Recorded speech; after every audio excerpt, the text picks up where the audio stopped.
Supercross de Seattle, 1996, le 14e round de la saison. Jeremy McGrath, vous le savez, est invaincu pour l'instant sur la 250 CR numéro 1, 5 secondes de la finale. Et c'est parti avec le meilleur départ pour Jeff Emig, le numéro 2 sur la Kawasaki US. Excellent départ alors que Jeremy McGrath semble un petit peu plus loin. Phil Lawrence, deuxième place. Et Jeff Emig, le numéro 2, le plus sérieux rival de Jeremy McGrath qui est parti en tête. On voit Jeremy à l'intérieur, le numéro 1 qui vient de passer Mike Larocco sur la 250 Suzuki numéro 8. Et Jeff Emig a un gros coup à jouer ce soir puisque Jeremy McGrath, on le voit, est mal parti. Ça va être intéressant de voir comment il va réagir. Alors que... Oh, petite erreur de Jeremy justement sur ce petit double. Il vient de reperdre une place. Et il va se voir... Oh, accrochage avec le pilote Suzuki. Jeremy n'a pas de temps à perdre, il le sait. S'il veut réussir le Grand Chelem, il faut absolument qu'il gagne ce soir. Mais il n'est pas loin quand même, il est déjà dans le top 5. Le numéro 1 US, Jeremy, la star incontestée du Supercross cette année. Personne ne peut rivaliser avec lui. Dans son style toujours aussi superbe à regarder. Mike Larocco est troisième, Jeremy quatrième. Et Phil Lawrence qui s'accroche à sa deuxième place. Surprenant, Phil Lawrence sur la Kawasaki numéro 13. Et regardez déjà, Jeremy McGrath, la machine McGrath qui se met en route et qui revient au contact de Mike Larocco. Le Rock sur la Suzuki. Alors, est-ce que Jeremy va réussir à revenir facilement en tête? On voit que Jeff Emig a fait un petit trou alors que Jeremy McGrath attaque à l'intérieur. Ce Mike Larocco, on sait que Mike n'est pas le plus tendre. Et Jeremy va devoir faire attention s'il ne veut pas se faire malmener. Quel virage, superbe virage sur cette piste de Saint-Louis avec une terre légèrement souple qui permet d'avoir une très bonne adhérence. Alors que Jeremy commence, on dirait qu'il a des difficultés à trouver l'ouverture sur le pilote Suzuki, Mike Larocco. Alors que Jeff Emig, regardez, n'a pas pris beaucoup d'avance sur Phil Lawrence, mais il a en revanche distancé un petit peu Mike Larocco, Jeremy McGrath et Ezra Lusk qui suit derrière sur la Suzuki numéro 34. Et il faut absolument que Jeremy trouve l'ouverture rapidement s'il veut avoir une chance de revenir sur Jeff Emig. Parce que devant, le rythme est toujours le bon, alors que Greg Albertine vient de chuter. Ah, une nouvelle fois, le pilote Suzuki qui fait preuve d'une malchance incroyable. Alors que McGrath lutte derrière sur la superbe 250 CR officielle. C'est vraiment l'année McGrath cette année. Et ce passage, cette fluidité. Et il vient au contact à l'intérieur de Mike Larocco, sans succès. Ah, encore une erreur de Jeremy McGrath à l'entrée des whoops. Ah, il n'a pas l'air vraiment dans son assiette ce soir. Il va falloir beaucoup de ténacité pour revenir aux avant-postes. C'est pas son habitude d'être un petit peu en difficulté comme ça. Même quand il part un petit peu moins bien, il revient rapidement d'habitude, alors que là ça semble beaucoup plus compliqué. On voit que Mike Larocco aura repris quelques mètres, il a repris un petit peu d'air, et la surprise c'est quand même Phil Lawrence, deuxième, qui tient le choc, alors que Brian Swink a chuté, le pilote Honda of Troy, qui repart quand même, mais n'est plus dans le coup du tout. Alors on revient sur ce duel qui est le plus important. Forcément, les télévisions se tournent vers le numéro 1. C'est là que ça va se jouer. Alors qu'on voit que Jeff Emig a toujours le même écart sur Phil Lawrence qui tient solidement sa deuxième place. Et Jeremy qui lutte. Il tente, on voit qu'il va un petit peu plus loin sur les sauts, il essaye d'allonger au maximum, de perdre le moins de vitesse sur cet enchaînement. Il a une trajectoire différente. Et Mike LaRocco, on le sait, son point fort c'est le physique, alors il faut absolument le doubler maintenant, parce qu'il peut être dangereux jusqu'à la fin. Et Jeremy qui revient au contact. De Mike LaRocco. Jeremy McGrath qui reste sur une série de victoires incroyables. 13 victoires sur 13 manches disputées. Et Jeremy McGrath qui doit faire l'effort encore une fois. Regardez la vitesse dans le hoops. Il prend une trajectoire à peu près propre. Alors que Mike LaRocco, eh bien, est fidèle à lui-même, il est régulier. On revient pour la première place avec Jeff Emig qui se fait maintenant attaquer par Phil Lawrence. Alors là, c'est encore plus la surprise parce que Phil Lawrence n'est pas du tout un habitué des avant-postes. Et là, il semble extrêmement à l'aise sur la Kawasaki. Alors qu'on voit que le deuxième duel, LaRocco-McGrath, est à distance. Et Jeff Emig qui semble très bien installé pour remporter peut-être un succès. On est encore loin de l'arrivée, mais pourquoi pas. Il sait qu'il a les capacités. Jeff sur la Kawasaki officielle.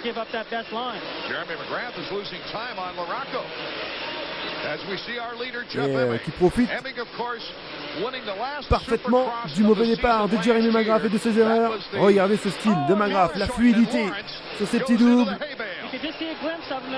Mais pour l'instant, ça ne fait pas la différence avec Mike LaRocco qui maintient sa place alors que Phil Lawrence a chuté malheureusement, le deuxième homme.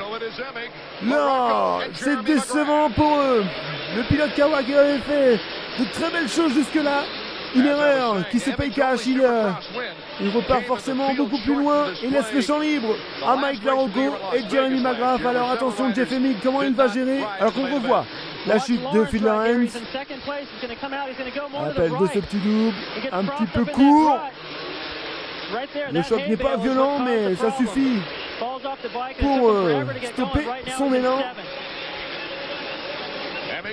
Alors maintenant on va voir si Jeff Emig va tenir la distance jusqu'au bout. Vraiment une superbe course pour Jeff Emig pour l'instant et Mike LaRocco également. Alors que Jeremy McGrath n'est pas à sa place en troisième position.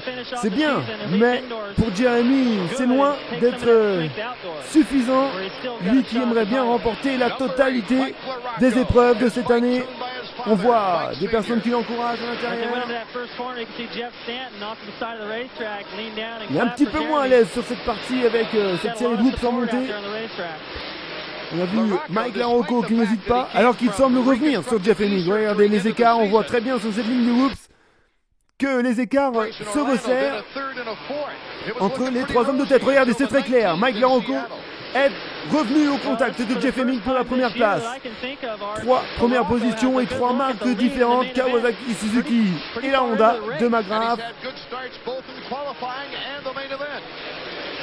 Alors attention, Jeff Emig sous pression. Peut-être un petit coup de mou physiquement et Mike LaRocco ne va certainement pas laisser passer cette occasion en or de remporter une finale. Celui qui remporterait une finale face à McGrath cette année sera très fort.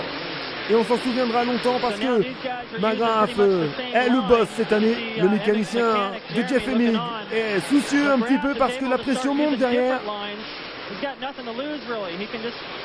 Et McGrath qui suit le duel à distance, peut-être pour attendre une erreur des deux hommes de tête. Ils entrent dans les hoops, Mike LaRocco est à l'intérieur. Sur la Suzuki, peut-être une possibilité à l'intérieur, non, ça ne passera pas. Oh, Mike LaRocco limite sur ce double. Image impressionnante de Mike qui s'est bien rattrapé, mais ça aurait pu être catastrophique. Ah, les deux hommes de tête veulent la victoire face au numéro 1 US.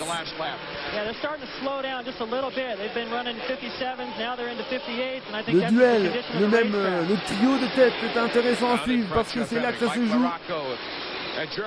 Ils ont creusé l'écart maintenant sur les poursuivants. Et c'est entre ces trois hommes que la victoire va se jouer, c'est sûr. On voit que Jeff Emig roule sereinement. Il est bien sur ses appuis. Et Mike LaRocco, ce passage, il était véritablement plus fort dans cette partie.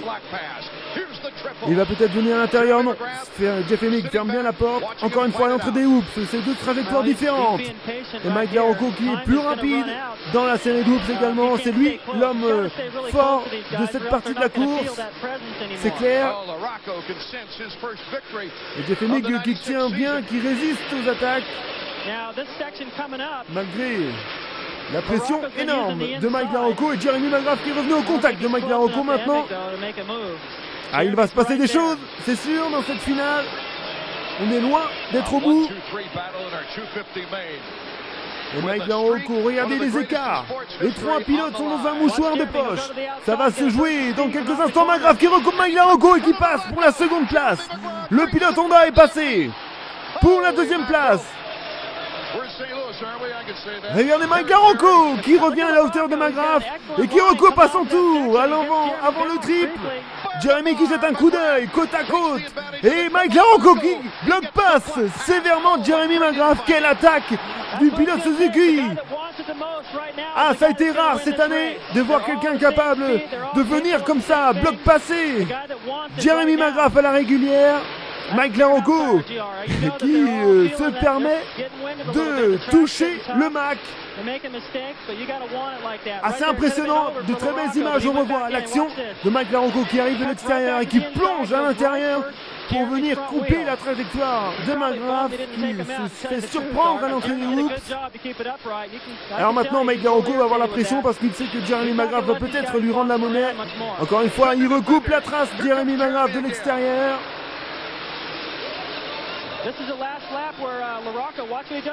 Allez, c'est maintenant qu'il faut que Mike LaRocco attaque. Il recoupe peut-être la même chose que tout à l'heure avec McGrath.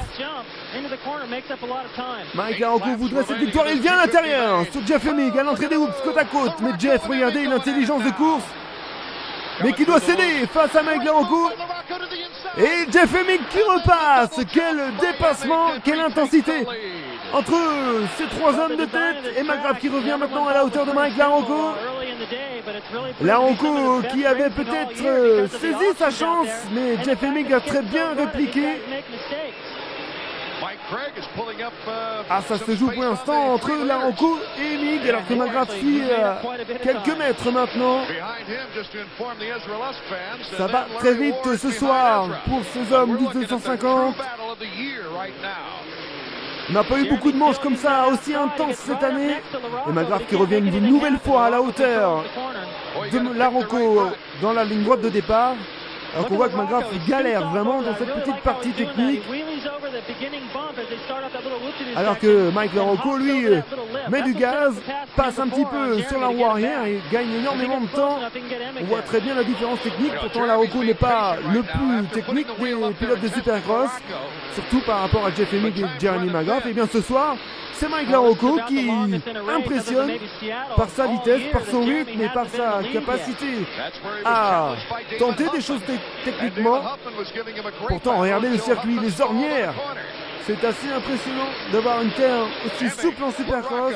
C'est la particularité de la côte Est des États-Unis. Et Mike LaRocco qui revient à la hauteur de Jeff Emig. Attention à l'intérieur. Jeff, regardez comment il ferme bien les portes. Mike LaRocco ne peut rien faire.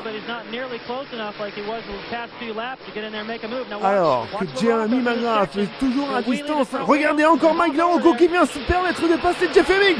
Et Jeff Emig qui ferme la porte, qui bloque passe Mike LaRocco, qui l'empêche de passer. C'était un petit peu osé par l'extérieur de Mike LaRocco de tenter comme ça un dépassement par l'extérieur. Encore une fois à l'intérieur. Oh, et la chute. Non, même pas l'erreur énorme de Mike LaRocco qui se fait passer par Jeremy McGrath. Il a perdu tout le bénéfice de cette attaque. Il passe donc troisième. Jeremy McGrath se retrouve second. Attention. Maintenant Jeff Emig n'a plus Mike LaRocco derrière lui, mais le numéro 1, le champion en titre, la terreur du Supercross US actuel, Jeremy McGrath,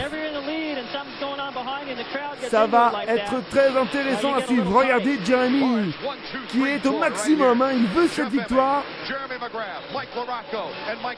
Qu'on revoit l'action, il arrive un petit peu fort, Mike LaRocco. Il s'est fait propulser de la Suzuki avec un knack-knack assez stylé. Alors maintenant McGrath, on va voir comment il va venir chercher Jeff Emig. Si c'est comme d'habitude, ça ne devrait pas durer longtemps. McGrath est plus fort normalement, mais attention parce que Jeff Emig a tenu toute la course en tête pour l'instant. Et McGrath est dans une position d'attente, d'attaque derrière. C'est lui le chasseur. Jeff Emig est poursuivi. Attention, McGrath à l'intérieur ici. Mais regardez, Jeff Emig très intelligent encore une fois, qui vient toujours fermer les portes. Et Jeremy McGrath qui fait une erreur à la réception de ce double. Il perd une nouvelle fois le contact. Beaucoup d'erreurs ce soir pour McGrath. Il n'est pas habitué à le voir dans ces conditions. Et Mike LaRocco, regardez-le. Il ne lâche pas l'envie de remporter cette finale, même si ça paraît compliqué. McGrath qui se loupe dans une ornière. Il ne prend pas la bonne. La roue avant est sortie. Et est parti un petit peu en travers, mais rien de trop méchant. Si ce n'est qu'il a repris un petit peu de retard sur Jeff Emig.